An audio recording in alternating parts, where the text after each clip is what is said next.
You're listening to the Dibbly Dobbly Podcast. Remember to like, share, comment, subscribe, and click the bell to make sure you get the latest episodes of the podcast. Be sure to like and share our Facebook page and follow us on Twitter and on Instagram. Hi everyone, and welcome back to another episode of the Dibbly Dobbly Podcast. On today's episode of the podcast, we review the first test between India and Australia from the VCA Stadium. It's the Dibbly Dobbly Podcast, and let's get started. Let's have a look at the match summary from the first test between India and Australia from the VCA Stadium at Nagpur. Australia batted first and made 177 all out in their first innings. Marnus Labuschagne top scored with 49, and Ravindra Jadeja took 5 wickets for India. India, in reply to Australia's first innings score of 177, were bowled out for 400. In their first innings, Rohit Sharma top scored with 120, and Todd Murphy took 7 wickets for Australia. Australia, in their second innings, were bowled out for 91. Steve Smith top scored with 25 not out, and Ravichandran Ashwin took 5 wickets for India. India won by an innings and 132 runs, and Ravindra Jadeja was named Player of the Match. What were the key moments and key factors from this first test between India and Australia? India's bowling to dismiss Australia for 177 in their first innings put them into a strong position in the test match. India's batting scoring 400 all out in their first innings, which saw them gain the first innings lead of 223 runs. India's bowling to dismiss Australia for 91 in their second innings, which saw India to victory by an innings and 132 runs. Those were the key moments and key factors from this first test at the VCA Stadium. Let's have a look at both teams' performances in this first test at the VCA Stadium with both bat and ball. We'll start with India and their batters. Rohit Sharma, 120, Rahul, 20, Ashwin, 23, Pujara, 7, Kohli, 12, Suryakumar Yadav, 8, Jadeja, 70, Bharat, 8, and Axel Patel with 84. And that's how the Indian batters went about things in this first test match against Australia at Nagpur. What can you say about India's batting? It was a dominant batting performance, batted well to score 400 runs in the first innings. They batted for over 139.3 overs, which gave them a lead of 223 runs, and that put them in a very commanding position, looking to bat once and bat once only in the test match, knowing that India had to bat last on this pitch. They were able to bat big in their first innings, and that was helped by bowling Australia out for 177. And when you're making scores under 200, you're not really winning too many test matches, and that's what happened to Australia, and everything started to go wrong for the Australian team. But for India, everything went in the right direction, and they really cemented their advantage with the bat, batted once, won by an innings at 130 odd runs. It was a demolition batting performance, you could say, if you could use that word. It was a demolition, and it was. And pretty much they had no problems on batting on this surface. The talk before the test match was the pitch would be difficult, be a Bunsen burner, you'll be turning square, the left-handers will struggle. But in reality, that's not what really happened. In reality, it didn't really happen like that. And it was a pretty easy pitch to bat on. Once you got set, the ball was still turning a bit. There was still puffs of dust and the ball bursting through the surface. But, if you got set, you would have scored runs. And that's what we saw from Rohit Sharma and Jadeja and Patel in particular, that it wasn't really a difficult surface as we expected. So it just shows that both teams had different mindsets when approaching this pitch at Nagpur. But as I mentioned, 400 in the first innings, a commanding total, batted once, big lead of 223 runs, really put them in a good position. As I mentioned, they looked eased at the crease, not really difficult, not really challenged on this pitch at Nagpur. They grinded the Australian bowlers to dust, and pretty much that's what they did for 139.3 overs. Let's talk about Rohit Sharma. He was a class above the rest, scoring 120 from 212 balls. He led from the front as captain, and that's very important for your captain to lead from the front. Rohit Sharma, under a lot of pressure going into this series. He hasn't played a lot of Test cricket. He's been a little bit out of form, and his first series as captain against Australia at home, there's always going to be big pressure on the home captain to do well and win in these conditions. And to score a century in the first test and lead from the front just really alleviated that pressure off his shoulders. And it's going to set him up nicely for the rest of the series. But important to get a big score in the first test of the series. It really sets the tone for him and for the team. Didn't really make a mistake. He copped a good ball by Pat Cummins, which took out his off stump and sent him back to the pavilion. But besides from that, he didn't make a mistake at all. He looked calm. He looked composed at the crease. The timing was good. He was in good rhythm. Just wonderful innings to watch from a very good player, Rohit Sharma, and he's been a good player for some time. So Rohit Sharma, outstanding, the captain, leading from the front, really contributed to India's success with the bat. Let's talk about the partnerships that India had in this test match in the first innings. There were some good partnerships with the bat, some handy contributions, and that's what India did well compared to Australia. They backed up partnerships. When they lost a couple of wickets or so, they backed up a partnership, and they were able to get in, get set, and put on a big partnership.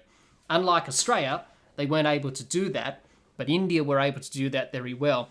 As I mentioned, good partnership, 76 first wicket, opening partnership between Rohit Sharma and KL Rahul, 61 for the sixth wicket between Sharma and Jadeja, 88 for the seventh wicket between Jadeja and Patel, and 52 for the eighth wicket between Shami and Patel. All handy partnerships which contributed to India's mammoth total of 400 all out in their first innings. Just another thing I want to talk about India's batters before we move on and talk about their bowling performance in this test match is the tail-enders' contribution. India's tail-enders are very strong. Compared to the Australian tail-enders, they're going to score a lot of runs in this series compared to Australia's tail-enders. Number one, because their tail-enders, the likes of Jadeja, Ashwin, Patel, all of them have got centuries or half centuries in Test cricket, and all of them are accomplished batters, and they can definitely hold the willow. Even Ashwin in this test match, he was a night watchman, but he played a very good knock for his 23 and did his role as night watchman. Jadeja batted well, 70, and then Patel 84, so they nearly both made centuries. So I think for India's tail-enders, them contributing and them scoring runs is definitely the advantage that India has over Australia in terms of their tail-enders. So India were 5 for 168. Australia was still in the game. If they lost a couple of wickets, then Australia, you never know, things may happen. And they were able to build partnerships and get India into a very commanding position because the tail-enders were able to form partnerships and bat really well. And that's the difference between Australia and India. The tail-enders are the big difference. And Australia would need to be wary of that. And Australia, they had India on the ropes at 5 for 168. India went on to score 400. The tail-enders did their job. So Australia weren't able to finish off the innings. And we'll talk about that when we talk about Australia's bowling performance a little bit later. But that's a concern for Australia going forward in this series. But it's good to see India's tail-enders are contributing. Even Mohammad Shami, he got 37. Probably the only one who doesn't have batting prowess, you probably would argue, is Mohammad Siraj. But, all the tail-enders are capable of scoring runs. And in this test match, they were able to do that. Besides from that, I think I pretty much covered everything, really, about India's batting performance. It was a dominant display. It was a display of dominance. It was a demolition job. India know how to bat in these conditions. They really put Australia under pressure, and that's what happened. So good signs for India going forward for the remainder of the series that their batting is firing. Some batters missed out, like Pujara and Kohli and Suryakumar Yadav on debut and Azhar Bharat on debut.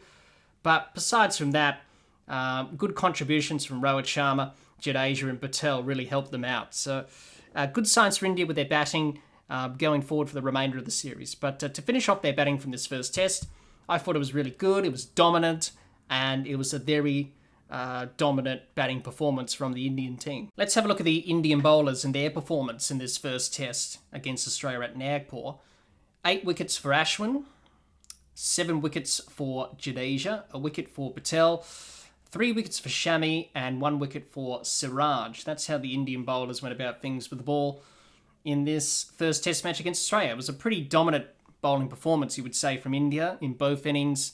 They bowled Australia out for 177 in the first innings, which was a good result. India batting second in this test match on a pitch that would be difficult to score as the game progressed. And they were able to bowl Australia out and knock them over for 177, which was a good result for India. And they were able to capitalise on that position by scoring 400 and getting a lead of 223. So the first innings bowling performance was pretty good. The second innings was even better. They bowled Australia out for 91. It was a dominant bowling display in the second innings to bowl Australia out for 91. The first innings lead of 223 played a part in that as well. And also the pressure that Australia were under. Australia were miles behind in the game. And really in that situation, when you're batting in the second innings, conceded a big deficit in the first innings, you're not really going to gain anything from that position. And that's what happened. And Australia just disintegrated under the pressure. I thought the bowlers did the basics well. The Indian bowlers, the spinners and the quicks, they just bowled good lines and lengths. They kept the pressure on. Didn't really give much to the Australian batters. They took wickets at regular intervals. They put pressure on by bowling maidens and keeping the pressure on with the ball and also the field settings as well to really feel that the Australian batters are under pressure and under siege. And that's what happened. And they did it very well, India. So they did the basics well. Let's talk about the Indian spinners. They pretty much did the damage in this test match. And obviously, in the second innings, they just really had some fun and really torn Australia to parts, really, to shreds, I should say, in that second innings. Let's talk about Jadeja. I thought he was the standout for India in this test match. No wonder he was player of the match and really deserved his award there. An outstanding performance from him, taking 5 for 47 and 2 for 34 of the match, making 70 with the bat. It was a pretty good performance by Jadeja on comeback, coming back from injury. And it was good to see him bowl well. Ravi Ashwin, let's talk about him. He was outstanding again, ticked over 450 test wickets. He took 5 for in the second innings for 37. He took 3 for 42 in the first innings. And Rohit Sharma had to make Ashwin wait in the first innings. It took a while before Ashwin was given the ball because India have so many options and Rohit Sharma's spoiled for choice. But he made that count, Ashwin, in this test match. Picking up 8 wickets was a good return for him. Axar Patel was quiet. He only took 1 wicket for the test, and that was in the second innings. He went wicketless in the first innings. But he had a good contribution with the bat, making 84. So I guess he had a good test match.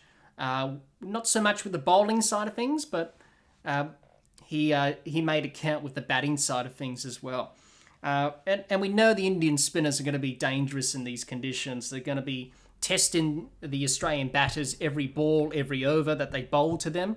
And certainly in this test match, it was like an examination that they performed on the Australian batters. And unfortunately for the Australian batters, they didn't quite pass with flying colours.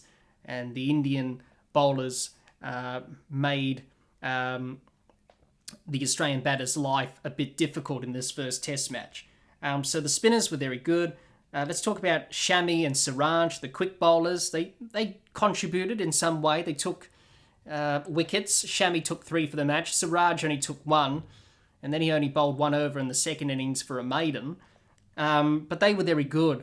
They set the tone on that first session on day 1. Shami got the wicket of Warner. And then Siraj got rid of Khawaja. That really set the tone for India in this test match. So the quicks did their job as well.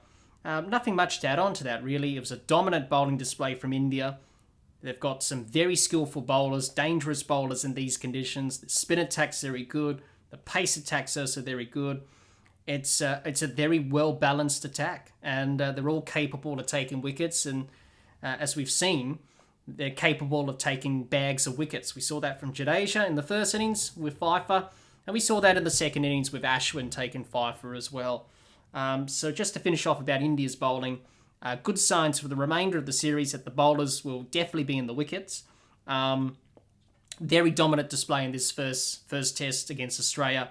Everyone contributed, everyone did their role, everyone took wickets. So I think the Indian bowling coach, I think he'd be very pleased with how the bowlers went about things in this first test. So just to finish off about India's overall performance with the ball, very dominant display from the Indian bowlers in this first test against Australia at Nagpur. Let's have a look at Australia's team performance with both bat and ball in this first test at the VCA Stadium. We'll start with their batters. Warner 1-10, Khawaja 1-5, Labuschagne 49-17, Smith 37-25 not out, Renshaw 0-2, Hanscom 31-6, and Carey 36-10. That's how the Australian batters went about things in this first test match against India at Nagpur. And you have to say, it was a pretty ordinary batting performance from Australia, and I'm not surprised. Every time Australia goes to the subcontinent, this is what happens. Batting collapses, difficulty playing against spin, and that's what happened. And let's talk about it. Let's talk about how it all went wrong for Australia in this test match. First of all, they won the toss. It was a crucial toss to win. It's always a crucial toss to win in India. You always want to bat first on these sorts of pitches that will be difficult to score in the second innings and as the game progresses further. So it was a good toss for Australia to win. Did they make it count? Not really. They got bowled out for 177 in the first innings. Australia were chasing the game from that moment on. When you're getting bowled out for under 200, you're not going to win too many test matches, and it's not going to put you in a good position. So they were behind the 8 ball as soon as that first innings completed on the first day. They were pretty much out of this test match. Let's talk about the first innings even further. They lacked partnerships. The partnerships they had in the first innings were 2, 0, 82, 0, 25, 53, 10, 1, 3 and 1. They only had 2 50-run partnerships, and that was 82 for the third wicket. That was Smith and Labuschagne, and 53 for the sixth wicket between Carey and Hanscom. Also in the first innings, wickets fell at regular intervals. There were 1 for 2, 2 for 2, 3 for 84, 4 for 84, 5 for 109, 6 for 162, 7 for 172, 8 for 173, 9 for 176, and all out for 177. Pretty much Steve Smith, Marnus Labuschagne, Peter Hanscom, Alex Carey looked at eased in the first innings. They were the only 4 Australian batters to make double figures. Everyone else struggled, and all of them faced big amounts of balls faced. Labuschagne faced over 100, same with Smith. Hanscom faced over 50 balls for his 84. Carey faced over 30 balls. So that was an indication that they looked pretty comfortable at the crease compared to the other Australian batters who really struggled in Warner, Khawaja, Renshaw, in particular, especially in the top order. So the first innings was a disaster, 177, not a good result. And the second innings got even worse. And yet again, not a surprise seeing Australia really struggle with batting collapses in the subcontinent. And we saw that in the second innings, and that's what happened. Let's talk about it. Well, Australia bowled out for 91. It's their second lowest ever total in Test cricket against India. Their lowest total ever is 83 all out, and that was at the MCG in 1981. There were 223 runs behind after India scored 400 in their first innings. They conceded a big deficit, and when you're 223 runs behind or any significant deficit to make up from the first innings into the second innings, you're not going to win the test match. There's nothing to gain. There's only one result possible, and that was India winning the test match, and that's what happened. Unfortunately for Australia, being under that pressure of being behind in the game, 223 runs behind, they just snapped and they just disintegrated and they just cracked under the pressure and panicked, and that's what happened. Pretty much, as I mentioned, it was the same story as the first innings. They lacked partnerships, wickets fell at regular intervals.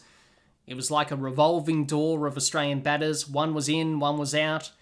And everyone in the dressing room had their pads on, strapped, ready to go before the openers walked out to the middle, basically. And, that's probably what happened with Australia in the dressing room. All 11 players had their pads strapped on because they knew that it could end badly, and it did. So at least they were prepared beforehand. And the problem with Australia is that they made the pitch look bad than it was. It wasn't unplayable. It played okay. I think it caught everyone by surprise. Leading into this test match, we thought the left-handers were going to struggle. We thought the pitch was going to be a Bunsen burner or a pitch that's going to be a rank turner or turn square. In reality, that's not what happened. It was a pretty ordinary pitch that turned a bit, and that was it. But the Australian batters got that in their mind, and they sort of overanalyzed the pitch, and they just overthinked it, which is the worst thing you can do. And that's where Australia got in trouble, really. That's where they struggled. They didn't put that out of their mind. And that's why they got bowled out for 177 and 91. We can pick apart technique. We can talk about where did it go wrong technically for the Australian batters. But I'm not going to talk about technique because everyone's discussing that, and we're going to be here for ages if we do. But I want to touch on one particular principle and one particular factor that cost Australia in this match. Now, technique for all the batters did contribute to this problem. And that's why Australia were bowled out for low scores, especially for 91 in the second innings. But the biggest problem with Australia was their mindset, the mental side of the game. Now, that contributed to Australia's woes with the bat. And having the right mindset can definitely play a big part in cricket. It's a subject that we don't really talk about a lot. It's a subject that goes unnoticed, and I was quite surprised hearing people didn't talk about the mindset, didn't talk about the mental side. And that's the problem that Australia had in this test match, was their mental capacity. Their mental game, their mindset, their thoughts played a big part in their performance, and that's what happened. So, as an example, Australia were just overthinking this pitch. They thought, it's going to be too difficult, as we mentioned for the reasons before. Leaving Travis Head out because he hasn't had a good record in India or the subcontinent. He's going to struggle. Left-handers will struggle on this pitch. So Australia worried about everything. And in reality, the pitch was okay. So Australia were caught up in all those thoughts and emotions and worries. And that had a major effect.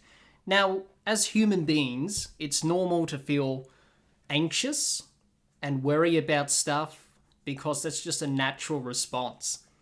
It shows that you care and it shows that you really want to do well, but also you're worried about things that you can't really control. Now, Australia couldn't control what sort of pitches they're playing on in this series. So you just have to rock up and play on the pitch that's prepared and play accordingly to the conditions. Now, we all do this. We all worry about things. We all overthink things. And in reality, we shouldn't really overthink things. And we're just creating stress and anxiety and all these worries for no apparent reason. Now, there's a term that's used. It's called catastrophizing. And we pretty much all do it as humans. And if you can relate to this, it's worrying about things too much. It's worrying that the worst possible outcome could happen, or something bad will happen. The worries will come true, and the fears and the worries that we have will come true. And that's a sort of form of catastrophizing, which many people who deal with anxiety deal with on a constant basis. It's where you worry about things too much and you just overblown things. And that's why it's called catastrophizing.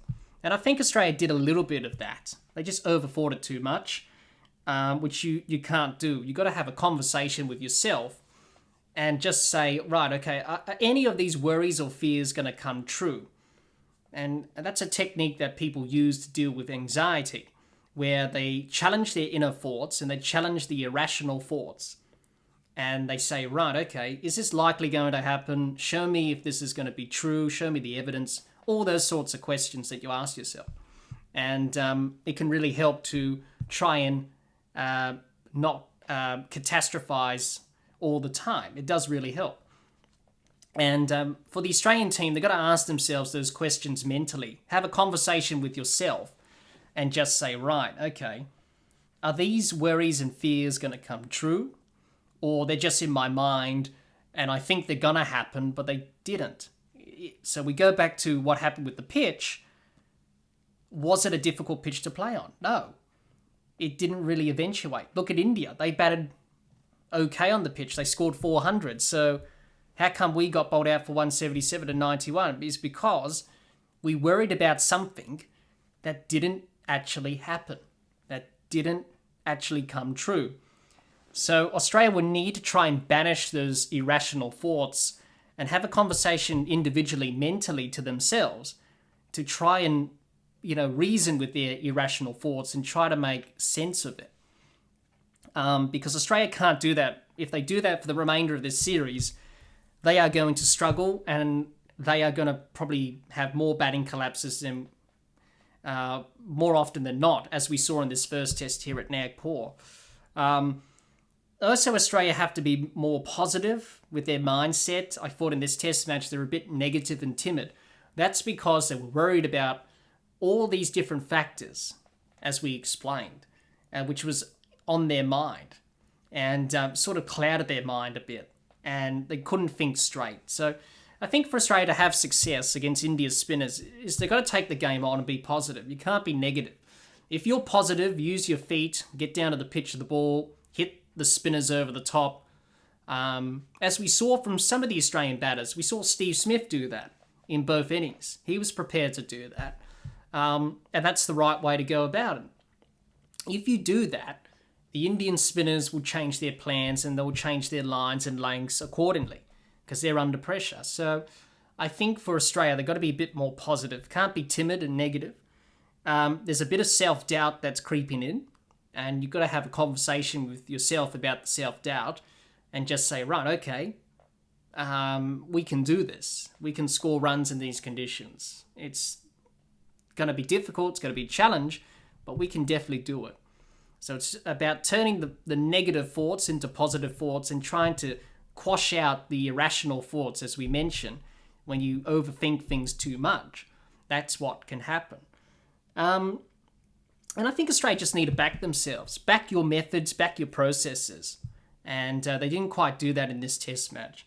And the power of the mind is such a wonderful thing in cricket. If you have the right mindset, it can lead to a very positive performance. And more often than not, you will win more games than lose because you have the right mindset and right attitude.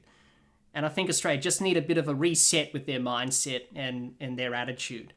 And I had Graham Winter on the podcast a year ago or so, a sports psychologist. And we talked about his book, Mindful Cricket, which talks about the power of the mind and having the right mindset can impact your performance. So I'll leave a link to that in the comment section of this episode on YouTube, so people can have a listen to that discussion. You'll learn a lot, and you'll understand what I'm trying to talk about and explain as I explained about Australia's mindset from this first test. It will all probably make sense if you watch that discussion that I had with Graham. So yeah, to finish off, that's what I thought about Australia's batting. It was very poor. The mindset wasn't quite right. They were overthinking things too much. And we all do that in life. We all overthink things. And in reality, at the end of the day, we shouldn't really overthink things because are the worries and fears going to come true? More often than not, they won't. And that's what happened on this pitch. It wasn't unplayable. It was okay to bat on. But Australia just got that into their mind. And it's something that they couldn't shift. And it was just stuck in their mind for the rest of the test match. So, yeah, to finish off on Australia's batting before we talk about the bowling, it was poor. There's no bare bones about that. It was a horrible performance. Poor performance, but it's only the first test of the series. It's a bump in the road. They can still come back. They can put in a better performance in the second test in Delhi. The series is not done. So Australia will still have to be upbeat and positive. And they just got to be positive and say, you know what? That's a setback. That happened. Let's move on and try and do better in the second test. So overall, it was a very underwhelming batting performance by Australia. Let's have a look at the Australian bowlers and talk about their performance from this first test at Nagpur. No wickets for Labuschagne or Renshaw. 2 wickets for Cummins, 7 wickets for Murphy on test debut, a wicket for Lyon, and no wickets for Boland. That's how the Australian bowlers went about things in this first test with the ball. It was a very underwhelming bowling performance from Australia, not quite at their best, and there were numerous of factors to play a part in Australia's underwhelming bowling performance, and we'll talk about that as we talk about their performance. Getting bowled out for 177 didn't help Australia's chances of winning this test match. And often when you get bowled out for a low score in the first innings, it's often hard for the bowling side of things and the bowlers to try and get the team back into the match. Unfortunately for Australia, they couldn't get Australia back into the match, the bowlers, and Australia were very behind in this match and went on to lose it by an innings. And that was the obvious result from this test match. They bowled India out for 400, but they conceded a lead of 223 runs, and that pretty much sealed the fate of Australia in this match. They dropped catches. There were 4 catches, I think, that were dropped in total. I think Steve Smith dropped 3 at slip. Scott Boland dropped 1 on the boundary off Nathan Lyon. You can't be doing that. No one means to drop a catch, but you've got to take those chances in India because they don't come very often. And that's what happened. They just dropped the catches, and a bit sloppy there from Australia. They were inconsistent throughout the innings with the ball. They didn't really quite put a consistent performance together.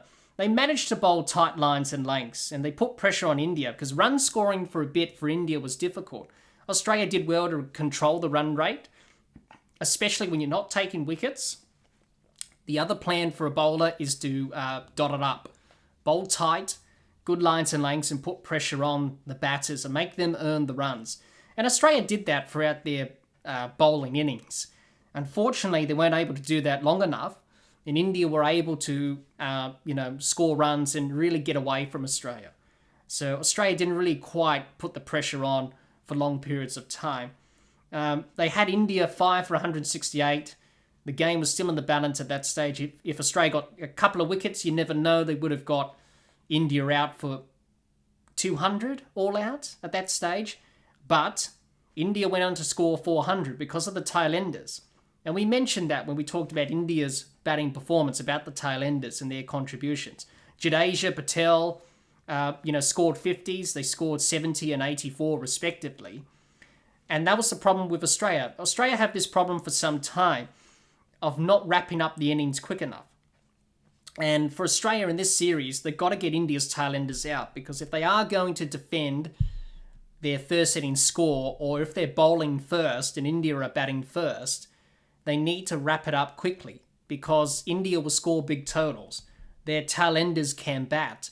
They've got centuries, they've got half centuries, and they're quite handy with the bat. So that's something that Australia need to work on for the remainder of the series, is to wrap up the Indian tail quickly. Because otherwise they're going to leak too many runs, and it's just going to get away from them.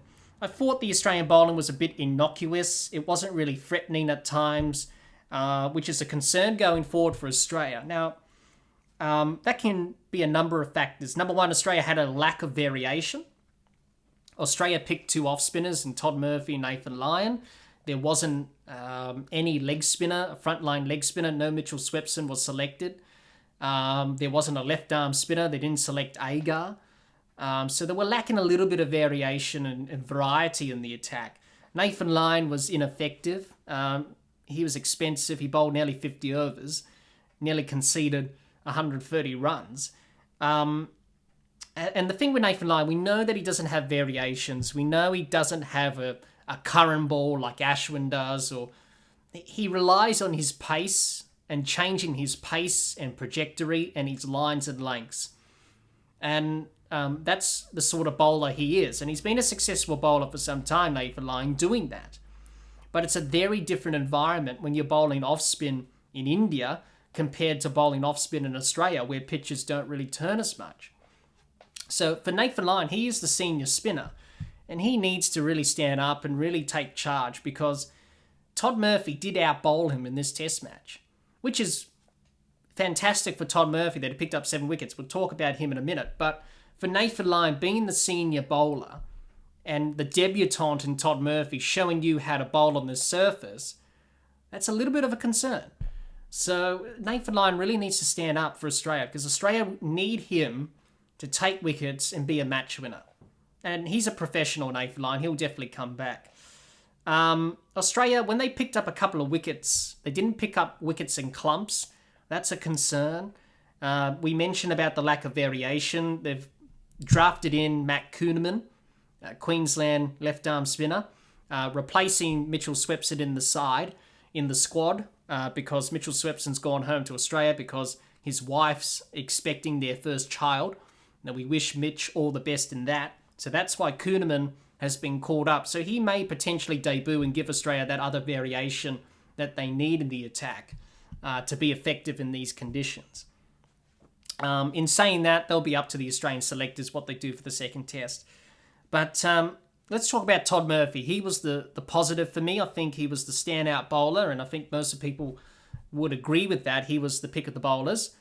And I think him and Scott Boland were the pick of the bowlers personally, even though Scott Boland didn't take a wicket, but he was economical, and that was his job when he was selected for this test match. Keep the runs down and keep it quiet, and that's what he did.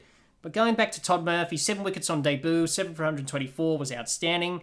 Best figures by an Australian spinner on test debut since Jason Krazier's 8 for 215 at Nagpur, the same ground where Todd Murphy in this first test match was played.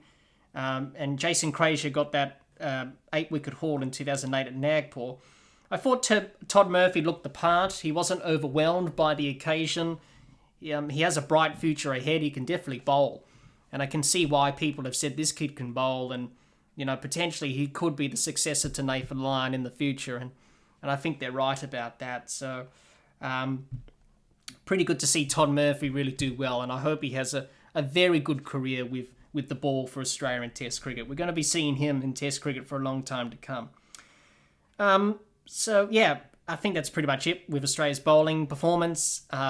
Indifferent, inconsistent.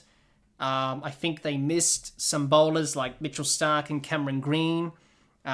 Potentially they could return for the second test. Pat Cummins was really off the boil. Nathan Lyon, as I mentioned, was ineffective. Scott Boland did a good job. Todd Murphy bowled well. Marnus Labuschagne wasn't bowled as much as we expected with some leg spin. He got the ball to turn at times, but Pat Cummins didn't really bowl him as much. So a lot of areas for Australia to look at with the bowling side of things going into Delhi for the second test. But just to wrap up on Australia's bowling, it was a indifferent, inconsistent bowling performance by the Australian team in this first test at Nagpur. Let's preview the second test of the series between India and Australia from the Arun Jaitley Stadium. Talk about the potential 11s for both teams and who's going to win this second test. Let's have a look at both India's and Australia's test stats at the Arun Jaitley Stadium, which is formerly known as the Feshel Kotla. The first test match the two countries played at this ground was back in 1959. They've played 7 games. They've drawn 3. India have won 3. Australia have won 1. And if you've watched our historical series, part number 2, where we covered Australia's test series win in India in 1959, the first test match of that series was played at the Feshel Kotla, which is now known as the Arun Jaitley Stadium because the stadium has been renamed. But that's where Australia's first test win came, in their first ever test match that they played at this ground. They won that test by an innings at 127 runs and went on to win that 1959 series 2-1 in the best of 5. So if you haven't watched our historical series, Part 1, 1956, and Part 2, 1959, of Australia's test series wins in India, you will see the old scorecards and you'll see how both teams went about it in those series. Do check it out. And stay tuned for Part 3 and Part 4, which is coming up in due course. Let's have a look at the potential 11s for both teams for the second test. We'll start with India's potential 11 first of all, the home side. And I don't think India will make any changes. I don't think India need to make any changes. I think they will keep the same 11. They won by a very big margin, innings and 100-odd runs. I don't think you need to change the side, really. So I think they'll keep the same 11. This team that they selected for the first test is a strong team. It's a good balance team. 3 spinners and 2 quicks is the perfect bowling attack for India in these conditions. And this is the team that they choose at home to have success. So why change something if it's working well for you? If it ain't broke, don't fix it. So India's potential 11 for the second test could be Rohit Sharma, KL Rahul, Pujara, Kohli, Suryakumar Yadav, Bharat, Jadeja, Ashwin, Axar Patel, Shami, and Siraj. Let's have a look at the potential 11 for Australia for this second test of the series. And I think Australia will make a couple of changes at least. I think Cameron Green and Mitchell Starc are likely to come back into the side. And for Mitchell Starc, coming back from that finger injury that he picked up in Melbourne against South Africa, he's recovering well, and I think he'll slot back into the 11. Now, if Mitchell Starc does come back, I think Scott Boland has to make way for him. I know that's a tough call on Scott. He bowled well in this first test. He didn't take a wicket, but he was economical. But at the end of the day, Mitchell Starc's the strike bowler, and he's a part of the main attack. So if Starc's fit, he comes back in for Boland, I think. Now, if Cameron Green comes back, Cameron Green opens a lot of doors for Australia.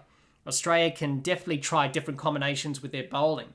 Because Cameron Green, he's coming back quite well. He's recovering well from the finger injury that he picked up in Melbourne while batting. He's bowling in the nets, which is good. He's batting in the nets, which is good. Pat Cummins said about Cameron Green, it's a bit of a wait and see with Cameron Green.